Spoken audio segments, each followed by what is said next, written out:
volta com Ação Nacional, que hoje está falando com a pedagoga e especialista em relações interpessoais da Unicamp, Thaís Leite Boza. Bom, agora nós vamos falar das consequências psicológicas do mau uso da tecnologia, sobre esse assunto que nós estamos falando hoje, sobre intolerância na rede. Bem, Thaís, que tipo de sinais aí os pais, os amigos de uma pessoa que está sofrendo bullying devem perceber e também como agir? Bom, primeiro existem sinais. Mas antes da gente ir para a questão dos sinais, é preciso primeiro compreender a natureza, as características desse fenômeno para dizer, olha, o meu filho, o meu aluno está de fato sofrendo bullying, ele é um alvo de bullying ou ele é um autor de bullying. Então, levar em conta aquelas 5 características que a gente conversou, para primeiro avaliar se de fato é uma situação recorrente, se existe a intenção do autor de agredir, se existe um público, se isso é feito na frente dos colegas, enfim. Primeiro levar em conta as características para poder identificar. A pessoa que sofre, normalmente ela apresenta assim, sinais psicológicos ou físicos ou emocionais, né? Leva um tempo para isso acontecer, leva um tempo para essa pessoa pedir ajuda, porque ela não tem força para reagir. Quando ela pede ajuda primeiro para o colega, para os colegas e depois para os adultos. Então, os pais e os professores são as últimas instâncias que a pessoa recorre para pedir ajuda. E aí ela apresenta alguns sinais. Então, pode ser a criança está sempre triste, a criança chega com falta de materiais em casa e não consegue explicar o sumiço, chega com roupa rasgada, apresenta sinais de depressão, não quer ir para a escola, apresenta sinais de ansiedade. Então, todos esses fatores podem indicar que o filho está sofrendo um tipo de violência na escola, que pode ser o bullying. No caso do agressor, ele pode chegar em casa com um ar de superioridade, né? Eu sou bom, né? Eu sou o cara. Ele pode chegar com objetos que não lhe pertencem, né? Então, objetos que ele pega da vítima e ele não sabe explicar de onde vem. Então, existem também alguns sinais para a gente identificar em casa, por exemplo, se o nosso filho está, de fato, agredindo alguém na escola. Né? Mas o primeiro levantamento é esse que a gente tem que fazer. Então, vamos primeiro investigar, analisar. Existem até questionários que podem ser aplicados nas escolas com os alunos para identificar se existe uma recorrência de bullying ou de cyberbullying. Então, primeiro vamos avaliar para depois a gente poder tomar as devidas providências. Aí você citou uma coisa importante. Agora, qual que é o papel? No caso do cyberbullying ou do bullying em si, é o papel da escola ou é o papel dos pais? Quem que é que tem que intervir nesse momento para que uma criança, um adolescente não vire um futuro agressor em relação a isso? Tá. Bom, primeiro a gente tem que pensar, são 2 as instituições responsáveis pela educação do ser humano, a família e a escola. A família é responsável pela socialização primária. O que é isso? As relações que são privadas, né? Na família as relações são mais assimétricas, a família é responsável pela construção dos primeiros valores e normas, mas dentro de um espaço restrito, privado. A criança, quando vai para a escola, ela vai para uma socialização secundária, que um autor chamou de secundário, Fernando Savater. O que acontece na escola?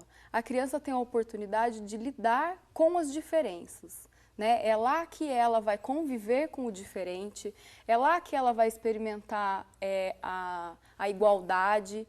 Então, por exemplo, se tem uma regra na escola do uso do celular, na sala de aula, essa regra vale para todo mundo. Então, tanto para aluno, quanto para professor, quanto para gestor, para funcionário. Então, a criança experimenta a questão da igualdade. É na escola que ela vai aprender a conviver no coletivo, né? Coisa que na família isso não é possível. É na escola que ela vai aprender que as regras existem para regular a convivência entre as pessoas. Então, família e escola têm papéis que se complementam, são complementares, mas que se diferenciam. Então, o fracasso da família não pode significar o fracasso da escola, por exemplo. A escola tem responsabilidade pela questão de intervir nas questões do bullying e do cyberbullying? Se a gente for pensar que ela tem o papel de instituição formadora do ser humano e é na escola que eu convivo, que eu aprendo a conviver, então sim, é uma função da escola lidar com esse problema. A gente tem até uma lei recente que foi aprovada no Senado que obriga as escolas a apresentarem programas de combate ao bullying. Então precisam fazer formação de professores, vão precisar diagnosticar na escola se existe o bullying ou não, prevenir e combater o fenômeno se existir. Né? Então, é de responsabilidade da escola lidar com essas questões também. Né? A convivência na escola deveria ser algo que, de fato, estivesse presente nos planos dos escolares, nos projetos políticos pedagógicos. A gente já tem hoje um começo. Né? Existem algumas escolas que estão lidando com a questão da convivência, então estão encarando a questão da convivência como conteúdos tão importantes na escola como a matemática, o português, a geografia. Então, aqui na região, a gente já tem escolas que estão implantando projetos de convivência. Então, aqui em Valinhos, nós temos uma escola particular, em Campinas, nós temos 2 escolas públicas que estão implantando esse projeto de convivência. Em Hortolândia, a gente tem uma rede inteira de professores que estão fazendo cursos, frequentando cursos de formação para inserir esses planos de convivência na escola.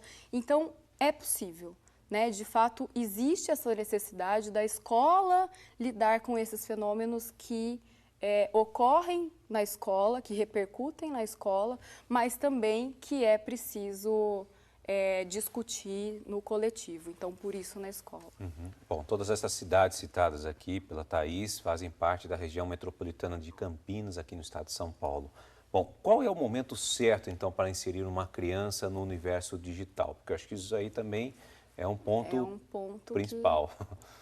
Bom, eu acredito que para você começar a usar uma ferramenta tecnológica, um celular, um tablet, as redes sociais, principalmente, você precisa ter o mínimo de responsabilidade, né? O mínimo de consciência das ações que você vai ter no meio virtual.